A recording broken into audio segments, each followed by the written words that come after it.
കനത്ത മഴയാണ് കൊച്ചിയിൽ നിലനിൽക്കുന്നത്. വിവിധ ഇടങ്ങളിൽ വെള്ളക്കെട്ടുണ്ട്. അതിന്റെ കാഴ്ചയാണ് ഈ കാണാൻ കഴിയുന്നത്. കാക്കനാട് ഇൻഫോ പാർക്കിനകത്തെ കോമ്പൗണ്ടിലെ കാഴ്ചയാണ്. ഈ റോഡിലൊക്കെ തന്നെ വലിയ വെള്ളക്കെട്ട് നിലനിൽക്കുകയാണ്. വാഹനങ്ങളൊക്കെ തന്നെ കടന്നു പോകുമ്പോൾ അതോടൊപ്പം തന്നെ അതിന്റെ ഭാഗമായിട്ടുള്ള വെള്ളക്കെട്ടും അതോടൊപ്പം ദുരിതവും ഒക്കെ ഏറുകയാണ്. വിവിധ ഇടങ്ങളിൽ നിന്നെത്തുന്നവർ അടക്കം പ്രതിസന്ധി നേരിടുന്നു. വലിയ വെള്ളക്കെട്ടുണ്ട്. നടന്നു നീങ്ങാൻ തന്നെ ബുദ്ധിമുട്ടാണ്. അത്രത്തോളം ബുദ്ധിമുട്ടിയാണ് ഇതിലൂടെ കടന്നു പോകുന്നത് ആളുകളൊക്കെ തന്നെ. ആ വെള്ളക്കെട്ടിന്റെ കാഴ്ചയാണ് ഇവിടെ കാണാൻ കഴിയുന്നത്. ഇത് ഒറ്റനോട്ടത്തിൽ നോക്കിയാൽ ഒരു പുഴയോ അല്ലെങ്കിൽ കുളമോ തോടോ എന്നൊക്കെ തോന്നും. പക്ഷെ ഇതൊരു റോഡാണ്.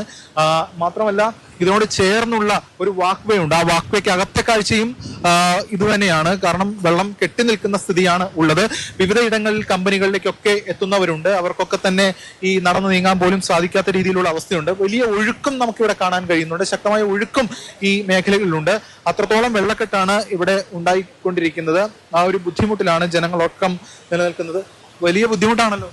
തീർച്ചയായും മഴ പെയ്ത് കഴിഞ്ഞാൽ കൊച്ചിയോടിൽ ഇങ്ങോട്ട് ഒറ്റ സ്ഥലത്ത് ഇൻഫോ പാർക്കിലൊക്കെ ജോലി ചെയ്യാന്ന് പറയുമ്പോൾ തന്നെ നമുക്ക് ഇങ്ങോട്ട് വരാനുള്ള ഒരു ബുദ്ധിമുട്ട് വളരെ കൂടുതലാണ്.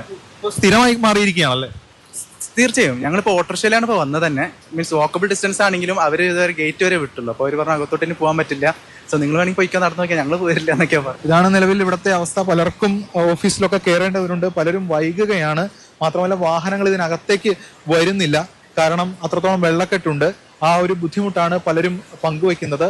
എന്തായാലും ഈ ഒരു അവസ്ഥയാണ് ഇപ്പോൾ നിലനിൽക്കുന്നത്. ഇവിടുത്തെ മാത്രമല്ല കൊച്ചിയിലെ വിവിധ ഇടങ്ങളിലടക്കം ഇതാണ് ബുദ്ധിമുട്ട് ഉണ്ടാകുന്നത്. ക്യാമറമാൻ നിഖിൽ ജോസഫിനൊപ്പം എസ് ഷാഗിൻ, മാതൃഭൂമി ന്യൂസ്, കൊച്ചി.